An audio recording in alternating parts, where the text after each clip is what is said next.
a Friday afternoon, and I thought they'd say like, oh, we were running errands, or oh, just trying to stay out of the heat. And Jo, she says to me, well, we just got done watching a documentary on children whose parents are incarcerated. And I was like, of course you did, because that is who you are, and I'm so thankful that you are. So we're gonna be in Galatians 6, starting at verse 1, and this is what it says.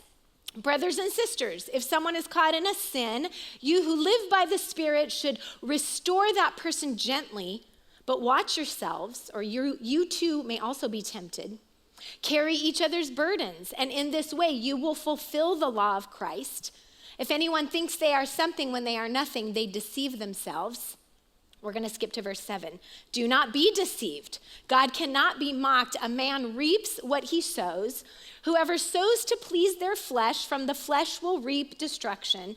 Whoever sows to please the Spirit, from the Spirit will reap eternal life. 2 more verses, verse 9. Let us not become weary in doing good, for at the proper time we will reap a harvest if we do not give up. Therefore, as we have opportunity, let us do good to all people, especially to those who belong to the family of believers. Can we say that last line on especially together?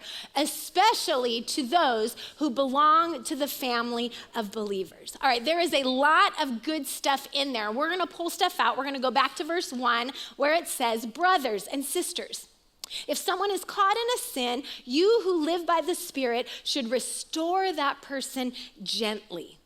So this first test of goodness is this: we restore the rejected. This is talking about someone who has sinned, someone who has failed in some way. Maybe it's even somebody who's living in the consequences of their own bad decision that they made. What the Spirit does in us is empowers us to respond to that person in a way of goodness, to restore that person. Now, it's kind of a weird time to talk about this because we live in sort of a culture right now that it's almost taboo to give someone another chance. Like if you say the wrong thing or do the wrong thing on social media or wherever, you tend to get ostracized or canceled. This idea of restoration is sort of countercultural right now. And the word there used to restore, the original word is katartizo. And what it really means is to restore them all the way back to what they were before, all the way back to what they could be. It is not a one-time quick fix. It is a long journey.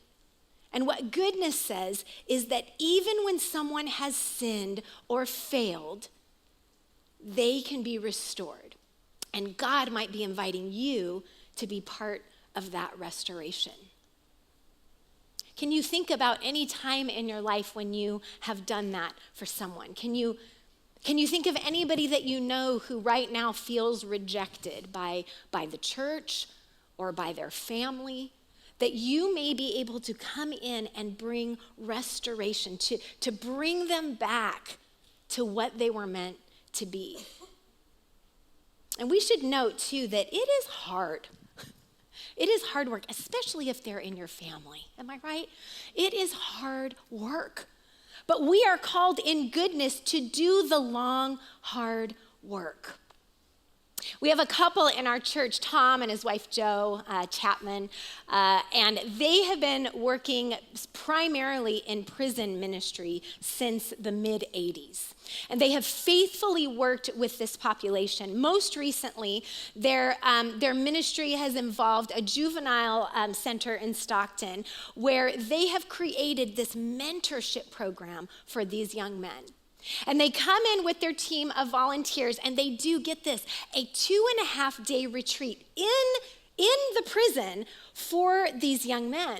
And then what they do for the next 6 months is every single week they show back up and they have one-on-one mentorship time with each of the young men that are part of the program. And yes, it is there to be teaching them about the Bible and to be praying for them, but at the end of the day, what their heart is really to do is just to meet them right where they are.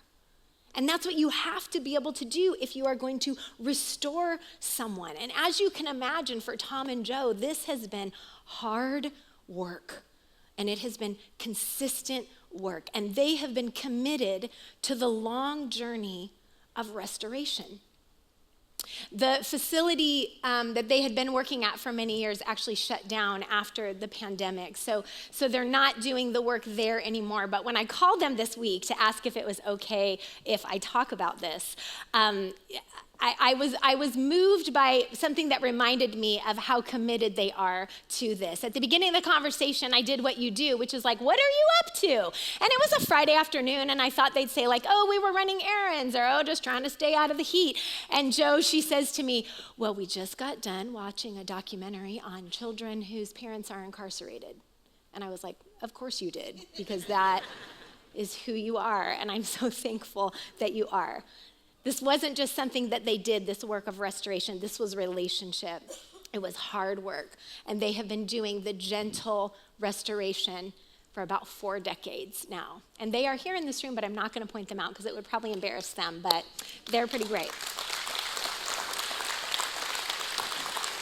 For you, maybe somebody comes to mind for you, somebody in your life that needs restoration. And you need to ask yourself, you need to ask God, what do they need? What is goodness? What does sowing seeds of goodness look like from me? Do they need a supportive friend? Do they need a spiritual mentorship? Do they need some sort of financial support that maybe you can give? What is it that God might be inviting you to do in their life?